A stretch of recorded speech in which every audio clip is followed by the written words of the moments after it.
She grinned. My ex messaged me. Maybe I made a mistake choosing you. I said, go for it. Days later, she was sobbing when she discovered the truth about his success. What started as an ordinary Tuesday evening in our Phoenix apartment became the moment I realized 3 years of what I thought was love had been built on quicksand. I was debugging security protocols for a client when Rachel burst through our front door with this triumphant expression I hadn't seen since she landed her marketing job. You'll never guess who reached out to me today, she announced, practically bouncing with excitement as she dropped her purse and pulled out her phone.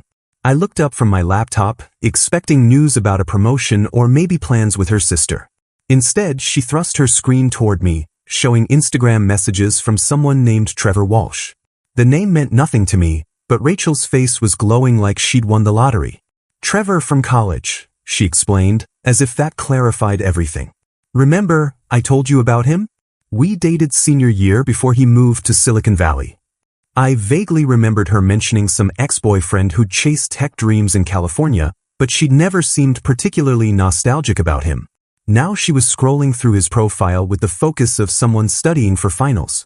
The photos were impressive, I had to admit. Trevor posed next to a white Tesla in front of what looked like a glass office building, another shot of him giving a presentation to a packed conference room, and several images of a modern apartment with floor-to-ceiling windows overlooking the San Francisco Bay. His bio read, CEO and founder, disrupting tech one innovation at a time. Look at this, Rachel continued, showing me his latest post about closing a Series B funding round. He's building this revolutionary platform for sustainable energy management. Says he's already got contracts with 3 Fortune 500 companies. I studied the images more carefully, noting the professional quality of the photos and the carefully crafted captions. As someone who works in cybersecurity, I've learned to be skeptical of things that seem too polished online. But Rachel was completely absorbed, reading his messages aloud. He says he's been thinking about how different things might have been if we'd stayed together after graduation. How we could have built an empire together instead of playing it safe. That phrase hit me like a physical blow. Playing it safe. I'd been working 60-hour weeks for the past 2 years, building expertise in threat detection and network security. I'd saved enough for a down payment on a house and had been secretly saving for an engagement ring that was currently hidden in my sock drawer. Apparently, stability and planning ahead qualified as playing it safe. What exactly is he suggesting? I asked, trying to keep my voice neutral. Rachel sat down across from me, her expression suddenly serious. He wants to meet when he's in Phoenix next week. Says he has some business meetings here and thought we could catch up. She paused, chewing her lower lip the way she did when she was nervous. I've been thinking lately about whether I settled too quickly. Whether I chose security over ambition. The words hung in the air between us like smoke. 3 years together, and she was questioning the fundamental choice of being with me. I thought about all our weekend mornings making breakfast together, our evenings planning trips we'd take someday, the way she used to brag to her friends about having a boyfriend who actually knew how to fix things when they broke. You think you settled for me, I said. It wasn't a question. I think I might have. Her honesty was brutal but somehow refreshing. Look at what Trevor's accomplished in the same 4 years. He took risks, built something revolutionary. Meanwhile, we're here living in the same apartment, following the same routines, talking about maybe buying a house in the suburbs someday. I closed my laptop and really looked at her. The woman I'd been planning to propose to was sitting across from me, essentially asking for permission to explore whether she'd made a mistake choosing stability over excitement. The irony wasn't lost on me that she called my career boring when I spent my days protecting companies from sophisticated cyber attacks, but apparently preventing $1 million security breaches wasn't as impressive as whatever Trevor was selling on Instagram. So what are you asking me, Rachel? I guess I'm asking if you'd be okay with me meeting him, just to see what might have been. I could have fought for us. Could have pointed out that she was comparing our real, lived-in relationship to someone's carefully curated social media presence. Could have mentioned the engagement ring and my promotion opportunity and all the plans I'd been making for our future. Instead, I looked at her sitting there, practically vibrating with excitement about another man's supposed success, and realized something important. If she needed permission to explore other options, she'd already made her choice. Go for it, I said calmly. The surprise on her face told me she'd expected me to fight harder. I watched Rachel's confusion turn to relief as she processed my response, probably interpreting my calm acceptance as understanding rather than the quiet devastation it actually was. While she texted Trevor to confirm their meeting, I was already formulating a plan that had nothing to do with winning her back and everything to do with protecting myself from whatever game was being played. The next morning, I called Lisa Martinez, Rachel's former college roommate who now worked as a private investigator in Los Angeles. I'd met Lisa twice during visits, and she'd always struck me as someone who saw through people's facades with surgical precision. More importantly, she'd known Trevor during their college years and had never seemed impressed by him. "Kevin." Lisa sounded surprised when she answered. "Is everything okay with Rachel?" "That depends on how you define okay," I said, explaining the situation while walking to my car in the parking garage. "Trevor Walsh is back in the picture, and Rachel seems convinced he's become some kind of tech mogul." The silence on the other end stretched for several seconds.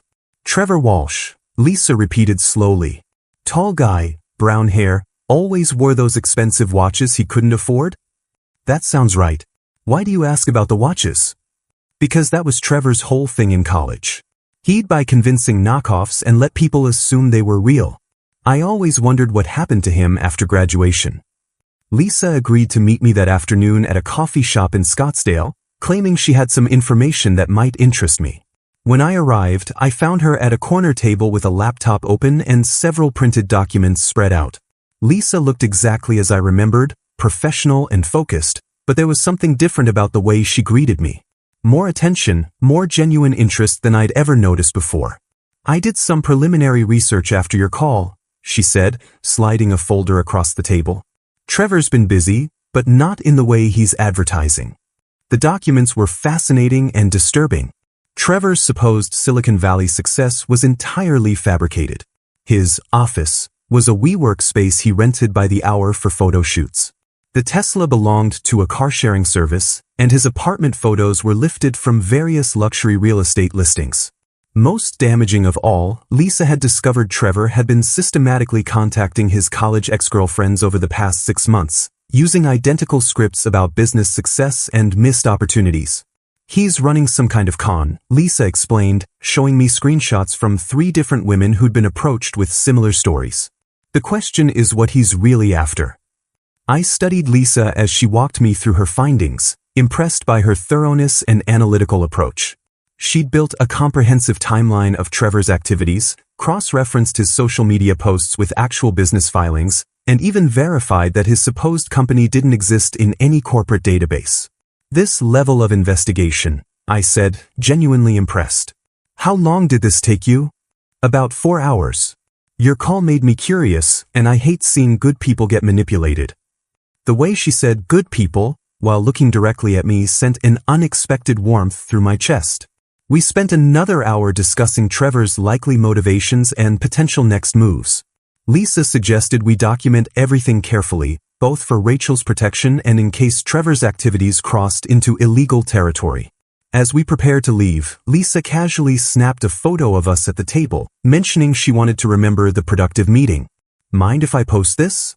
I like to share when I'm collaborating with cybersecurity professionals."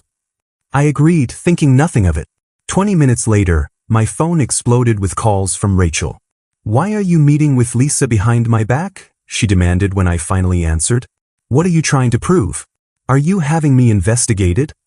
The paranoia in her voice was telling. Why would someone worry about being investigated unless they had something to hide? "Lisa's helping me understand Trevor's background," I said calmly. "Since you're considering whether you made a mistake choosing me, I thought it might be useful to know who you're comparing me to." "This is exactly what I mean about you being controlling," Rachel shot back. "You can't just accept that I might have feelings for someone else. You have to dig into his life and try to find dirt." I let her vent while mentally noting how quickly she'd jumped to defending a man she hadn't spoken to in 4 years. The Rachel I'd fallen in love with would have been curious about what I'd discovered, not angry that I'd looked into it. After she hung up, Lisa texted me, "That reaction tells us everything we need to know. She's already emotionally invested in Trevor's story." I realized Lisa was right, and I also realized that our 4-hour conversation had been the most intellectually stimulating discussion I'd had in months. Rachel had been increasingly dismissive of my work lately, treating my cybersecurity expertise as mundane technical stuff. Lisa understood the complexity of what I did and seemed genuinely interested in how digital investigation intersected with traditional private investigation work. When I got home that evening, Rachel was waiting with her arms crossed and a defiant expression that made it clear our relationship had crossed a line we couldn't uncross. 3 days later, I came home early from work to find Rachel sitting on our couch next to a man I immediately recognized from his Instagram photos, though he looked significantly less impressive in person. Trevor was wearing what appeared to be an expensive suit, but I noticed the frayed cuffs and the way he kept adjusting his sleeves to hide a cheap watch. His confident online persona had been replaced by nervous energy, and he kept glancing toward the door like he was planning an exit strategy. "Kevin, this is Trevor," Rachel said with forced brightness. "Trevor, this is Kevin. We live together." The awkward introduction told me everything about where her head was. I wasn't her boyfriend anymore. I was just someone she happened to share living space with. Trevor stood and offered his hand with practiced charm. "Great to finally meet you, man. Rachel's told me so much about your computer work." The dismissive way he said computer work reminded me why I'd never liked guys like him in college. I shook his hand and immediately noticed how soft his palms were, definitely not the hands of someone who'd been building a revolutionary company from the ground up. "Rachel says you're disrupting the tech industry," I said conversationally. "What specific sector are you focused on?" I watched Trevor's face carefully as he launched into a vague explanation about sustainable energy management solutions and blockchain-integrated smart grid optimization. As someone who actually worked in tech, I could tell he was stringing together buzzwords without understanding what they meant. When I asked about his development stack and scalability architecture, he deflected with jokes about getting too technical for a social conversation. Rachel jumped in to change the subject, but I'd already learned what I needed to know. During their visit, I excused myself to call Lisa with updates. She'd been tracking Trevor's movements since our meeting and had disturbing news. "He's been staying at 3 different budget motels in the past week," she reported, "paying cash and checking out whenever they ask for a credit card to keep on file." I also found court documents showing eviction proceedings from his last known address in San Jose. "What about his business?" I asked, watching through the window as Trevor and Rachel talked intensely on our balcony. "Kevin, there is no business. I contacted the supposed Fortune 500 clients he mentioned on Instagram. None of them have ever heard of him or his company. The whole thing is fabricated." When I returned to the living room, Trevor was showing Rachel paperwork for what he claimed was a major investment opportunity. I glimpsed enough to see official-looking documents with impressive letterheads and complex financial projections. As someone who'd been targeted by phishing attempts and social engineering scams, I recognized the hallmarks of professional-grade fraud materials. "Rachel, could I speak with you privately for a moment?" I asked. She followed me to the kitchen with obvious reluctance. "Lisa found some concerning information about Trevor's financial situation," I said quietly. "I think you should know he's been evicted from 3 apartments in the past year and there's no record of his company actually existing." Her face flushed with anger. "You're still investigating him? This is harassment, Kevin. You can't accept that he's successful while you're stuck in the same dead-end job you've had for years. It's not about success. It's about truth. His supposed clients don't exist, Rachel. I can show you the documentation." "I don't want to see your fake evidence," she snapped. "Trevor warned me you might try something like this. He said jealous men always attack successful rivals by spreading lies." The fact that Trevor had preemptively prepared her for my discoveries confirmed Lisa's theory about his methods. He'd done this before, probably with other women who had stable partners he needed to discredit. When we returned to the living room, Trevor was gone.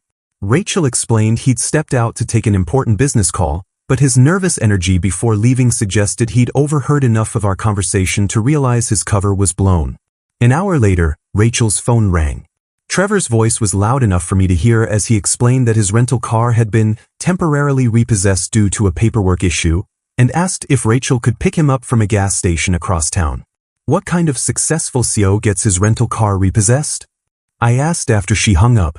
"It's just a bureaucratic mistake," Rachel insisted, but I could see doubt creeping into her expression for the first time. While she drove to rescue Trevor, I called Lisa with an update. "He's rattled," I reported. Left as soon as he realized I was asking specific questions about his business. But fraudsters rely on keeping their marks isolated from people who might ask uncomfortable questions. The fact that he's already trying to turn Rachel against you means you're disrupting his timeline. That evening, Rachel returned with Trevor in tow, both of them looking defensive and slightly desperate.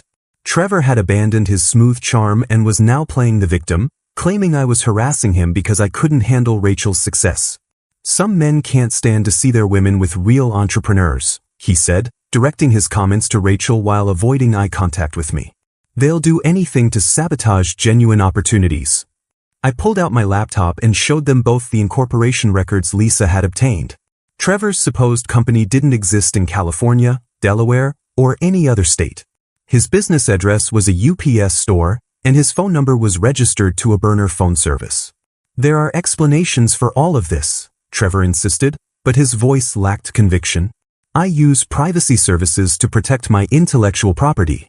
That's standard practice in Silicon Valley. Rachel looked between us, her certainty finally starting to crack. Trevor, maybe you should explain about the rental car situation. For the first time since I'd met him, Trevor's mask slipped completely. Look, I'm going through a temporary cash flow issue, okay? That's normal in startups. We're between funding rounds and I had to make some short-term sacrifices to keep the company running. What company? I asked quietly. The silence that followed answered everything. The next morning, I woke up to find Rachel's side of the bed empty and her overnight bag missing from the closet. She'd left a note saying she needed space to think and would be staying at her sister's for a few days. What she didn't mention was that she'd also taken Trevor with her, something I discovered when Lisa called with surveillance updates. They're at Ashley's place, Lisa reported. But here's the interesting part. Trevor's been posting Instagram stories about his Phoenix business meetings while he's actually sitting in a suburban apartment complex. That afternoon, my phone started buzzing with notifications. Rachel had launched a full social media campaign painting me as a jealous, controlling partner who'd sabotaged her chance at happiness with a successful entrepreneur. Her Facebook post had already garnered dozens of sympathetic comments from mutual friends who didn't know the full story. My boyfriend hired a private investigator to stalk and harass my friend because he can't handle that someone from my past became successful while he stayed stagnant, she'd written. Some men can't stand to see women with ambition or appreciate when they meet real entrepreneurs who think bigger than their next paycheck. The post was accompanied by one of Trevor's more impressive Instagram photos, the one with the Tesla and the office building. Within hours, the story had spread through our social circle with predictable results. Our mutual friends were taking sides, and most of them were choosing Rachel's version because it was more dramatic and she'd gotten there first with her narrative. I screenshot everything for documentation but didn't respond publicly. Instead, I focused on helping Lisa gather more evidence about Trevor's activities. What we discovered was far worse than simple social media fraud. Lisa had connected with Marcus Williams, a tech blogger who specialized in exposing startup scams and investment fraud. Marcus had been tracking Trevor for months after receiving tips from multiple victims who'd lost money to his various schemes. Trevor Walsh has been running sophisticated con games for at least 2 years, Marcus explained during a three-way call with Lisa and me. He targets successful women through dating apps and social media, builds fake romantic connections, then convinces them to invest in his non-existent companies. The scope of Trevor's operation was staggering. Marcus had identified at least 12 women who'd given Trevor money, ranging from small loans to major investments. One victim, a Seattle attorney named Jennifer, had transferred $45,000 to Trevor's account after he convinced her they were starting a legal tech startup together. Another woman in Austin had refinanced her house to give Trevor $80,000 for what he claimed was a revolutionary app development project. The Instagram profile Rachel saw is just his latest creation, Marcus continued. He builds these fake success stories specifically to target women who might be dissatisfied with their current relationships. He researches their partners' careers and positions himself as the more successful alternative. While Marcus worked on his expose article, Lisa was tracking Trevor's current activities. She discovered he was using Rachel's phone to take photos of financial documents and personal information belonging to me and her sister Ashley. The pattern was becoming clear. Trevor wasn't just running a romance scam, he was harvesting personal data for identity theft and financial fraud. Look at these timestamps. Lisa showed me surveillance footage from Ashley's apartment complex. Trevor's been photographing mail and packages when Rachel's not around. He's building profiles on everyone in her social circle. That evening, Marcus published his article, "The Fake CEO Targeting Your Ex-Girlfriend: How Social Media Romance Scams Exploit Relationship Insecurities." The piece went viral within hours, generating thousands of shares and dozens of additional victim testimonials in the comments.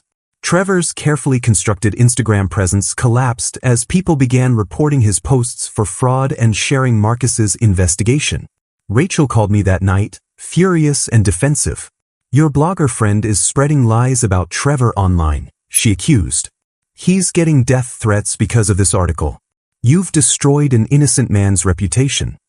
"Rachel, I have bank records showing Trevor took money from 12 different women using the exact same lies he told you. This isn't about us anymore. This is about protecting people from a career criminal." "Those women are probably lying for attention," she insisted. Trevor explained how competitors spread false stories about successful entrepreneurs. "It's called corporate espionage." The fact that she was still defending him after everything we'd uncovered told me how completely Trevor had manipulated her thinking. But the next morning brought developments that even Rachel couldn't rationalize away. Marcus's article had prompted an FBI investigation into Trevor's activities, and federal agents had traced multiple fraudulent loan applications to addresses where Trevor had been staying. When agents arrived at Ashley's apartment with a search warrant, they found Trevor's laptop containing hundreds of stolen financial documents, fake business presentations, and detailed profiles of potential victims across multiple states. Rachel was at work when the arrest happened, but Ashley called her immediately.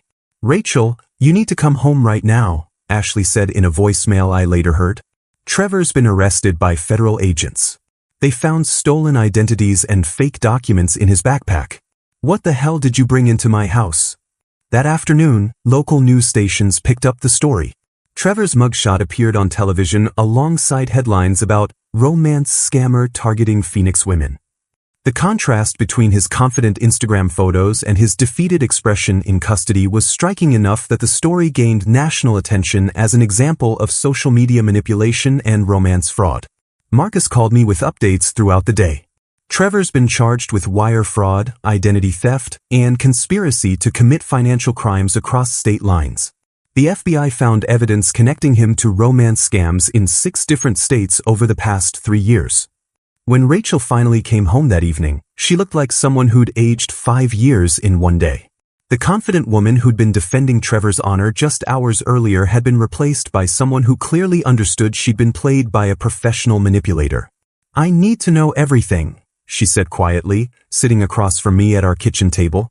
"I need to know how stupid I've been." Over the next several hours, I walked Rachel through everything Lisa and I had discovered about Trevor's operation, from the fake business documents to the systematic targeting of his college ex-girlfriends. She listened in stunned silence as I explained how he'd been using her phone to photograph our personal documents and had likely been planning to use our information for identity theft and loan fraud. The worst revelation came when I showed her security camera footage from our apartment complex that Lisa had obtained through her investigation. "This is from last Tuesday when we were both at work," I said, pulling up the video on my laptop. The footage clearly showed Trevor using a copied key to enter our apartment, spending over an hour photographing documents from my home office, including tax returns, bank statements, and client confidentiality agreements from my cybersecurity work. "He made copies of your house key?" Rachel asked, her voice barely above a whisper. "When?" "Probably during his first visit. It's a standard technique for professional fraudsters. They gain access to personal spaces to gather information for identity theft and financial crimes." I showed her additional footage of Trevor accessing our mailbox and photographing the contents, including pre-approved credit card offers and bank statements that could be used to open fraudulent accounts.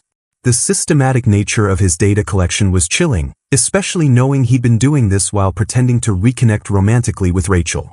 Lisa traced some of the documents Trevor photographed to loan applications he filed using variations of my identity, I continued. He applied for business credit cards using my social security number and employment information. The FBI found copies of my tax returns in his possession when they arrested him. Rachel stared at the security footage, watching Trevor methodically rifle through our private documents with practiced efficiency. I gave him my phone password, she admitted quietly. He said he needed to check something about his flight back to California. He must have been copying our contact information and photographing our conversations. The scope of Trevor's betrayal was becoming clear. He hadn't just been targeting Rachel for romance fraud, he'd been using their relationship to gain access to a broader network of potential victims and identity theft opportunities.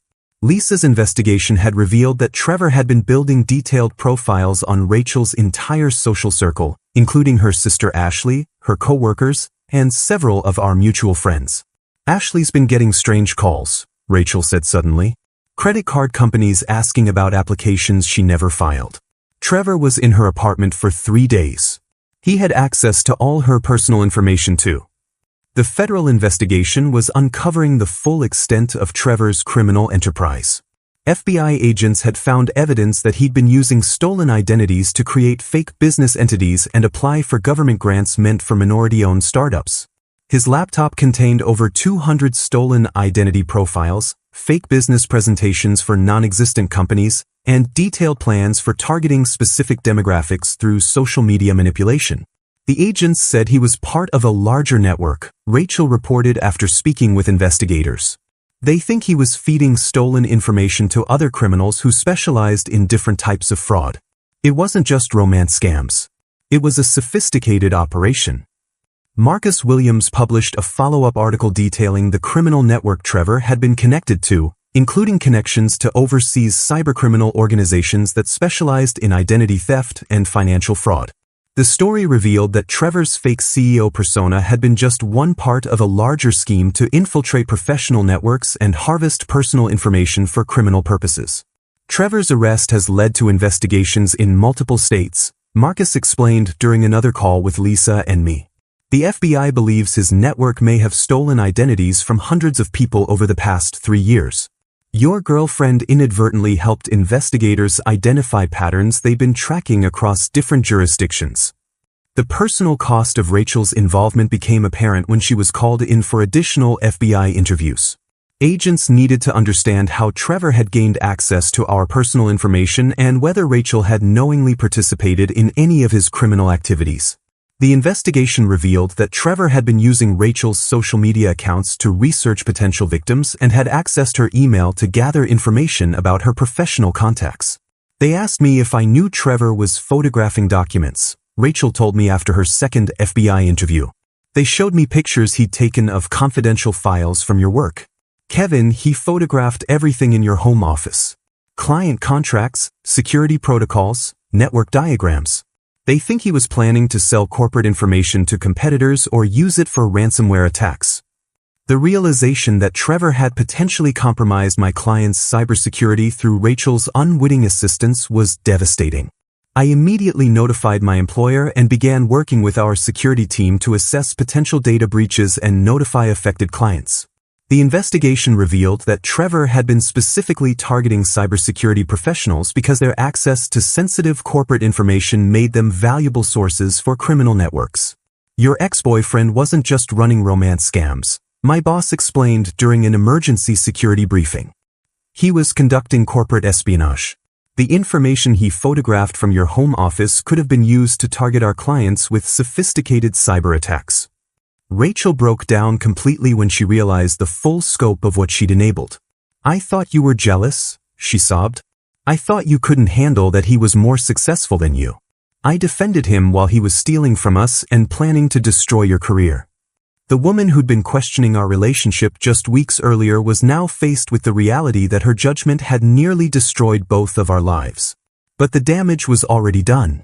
Even though Rachel hadn't knowingly participated in Trevor's crimes, her social media posts defending him and attacking me had become evidence in the federal case, demonstrating how romance fraudsters manipulate their victims into isolating themselves from people who might recognize the deception.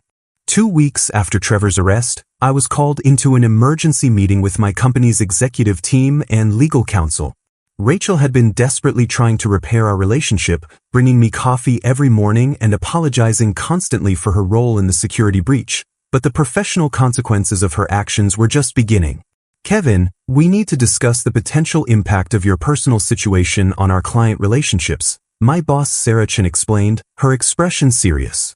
Several clients are concerned about the security of their information after learning about the data breach. I'd already provided a complete timeline of events and cooperated fully with both the FBI investigation and our internal security audit. The audit had cleared me of any wrongdoing and confirmed that I'd followed all company protocols for handling sensitive information. However, the fact remained that confidential client data had been photographed in my home office by a criminal who'd gained access through my personal relationship. We've reviewed everything with legal and cybersecurity consultants, Sarah continued.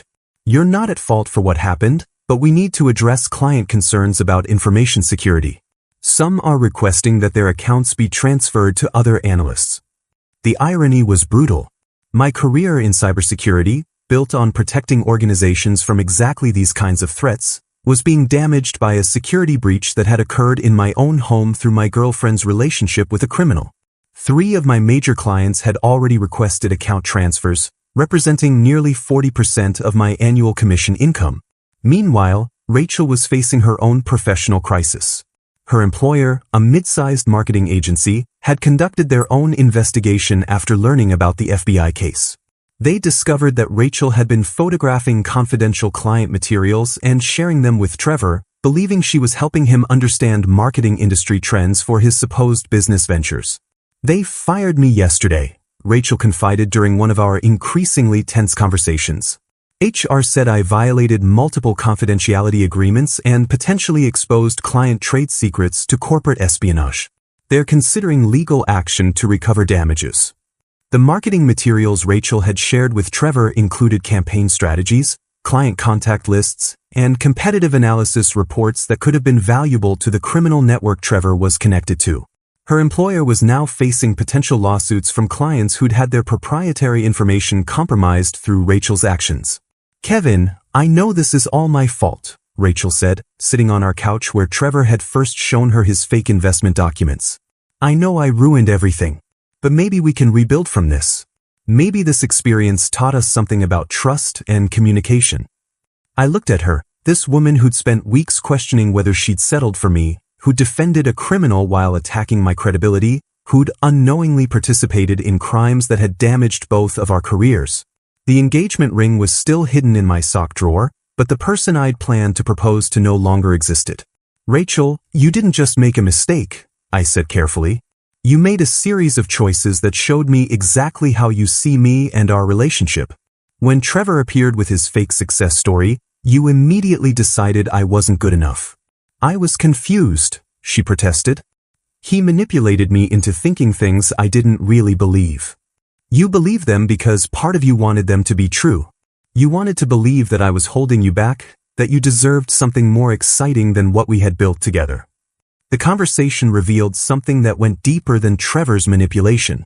Rachel had been fundamentally dissatisfied with our relationship long before Trevor arrived, viewing my stability and planning as limitations rather than strengths.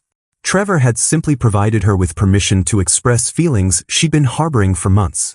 A week later, the situation took another devastating turn when federal prosecutors informed us that Rachel's social media posts and the confidential documents Trevor had photographed through her access would be used as evidence in his criminal trial. Ms. Henderson, while you weren't charged with any crimes, your actions significantly aided Mr. Walsh's criminal enterprise, the federal prosecutor explained during a briefing. Your social media campaign against Mr. Stevens provided cover for Mr. Walsh's activities and discredited the one person who was actively investigating his fraud. Rachel's face went white as the prosecutor continued. Mr. Walsh specifically instructed his criminal associates to monitor Mr. Stevens' cybersecurity work because the information he photographed from his home office could be used to target corporate networks. Your relationship provided access to classified information about network vulnerabilities and client security protocols. The full scope of the damage became clear when my employer's forensic audit revealed that Trevor had photographed detailed network diagrams and security protocols that could have enabled sophisticated cyber attacks against our clients. The FBI investigation found evidence that this information had been shared with overseas criminal organizations that specialized in corporate ransomware attacks. We're recommending that all affected clients implement comprehensive security audits and update their network protocols," the FBI cybercrime specialist explained. "The information Mr. Walsh obtained could potentially be used for attacks months or years from now." 3 more of my clients terminated their contracts that week, citing concerns about ongoing security risks. My employer, while supportive throughout the investigation, was forced to reassign me to lower-profile accounts that didn't involve access to sensitive corporate networks. My career trajectory, carefully built over 5 years, had been derailed by a criminal who'd gained access to my professional life through my personal relationship. Meanwhile, Lisa's investigation had uncovered additional evidence of Trevor's network that was helping federal prosecutors build cases against his criminal associates. The information Kevin provided about Trevor's initial approach to Rachel helped us identify patterns across multiple states, she reported during one of our regular debriefings. FBI agents are now investigating similar cases in Texas, Colorado, and Oregon where romance scammers used identical methods to infiltrate professional networks.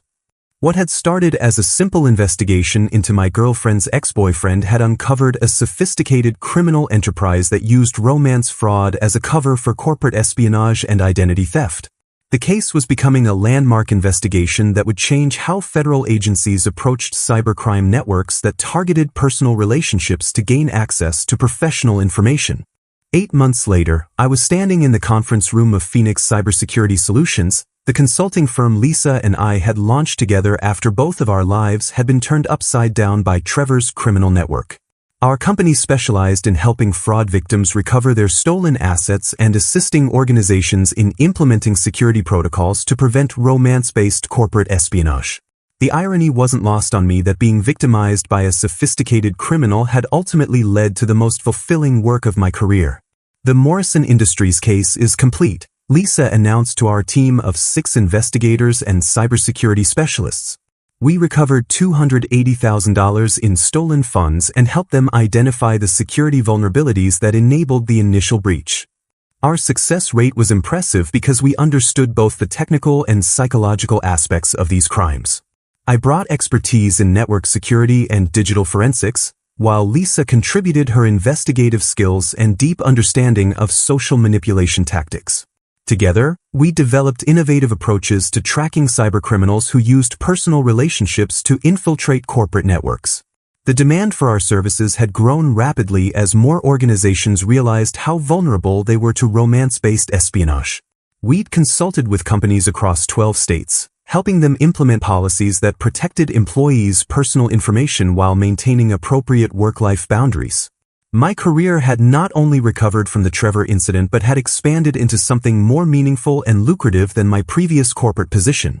"Kevin, the FBI wants us to present at their National Cybercrime Conference next month," Lisa said, reviewing our latest case files. "They want us to share our methodology for identifying romance fraud networks that target professional information." Our professional partnership had evolved into something much deeper over the past few months. Lisa understood the technical complexity of my work in ways Rachel never had, and I appreciated her analytical approach to human behavior and criminal psychology. We'd started dating officially 3 months ago, though we'd been building toward it since the day we first met to discuss Trevor's activities. The contrast with my previous relationship was striking. Where Rachel had viewed my cybersecurity expertise as mundane technical work, Lisa found it fascinating and regularly incorporated my insights into her investigations. Where Rachel had been dismissive of my methodical approach to planning, Lisa appreciated the strategic thinking that went into building comprehensive security protocols. The Denver victim recovery case netted another $150,000, I reported, reviewing our quarterly results. That brings our total recovered assets to over $2.8 million this year. Our success wasn't just measured in financial recovery. We'd helped 43 fraud victims understand how they'd been targeted and manipulated, providing them with resources for both financial and emotional recovery.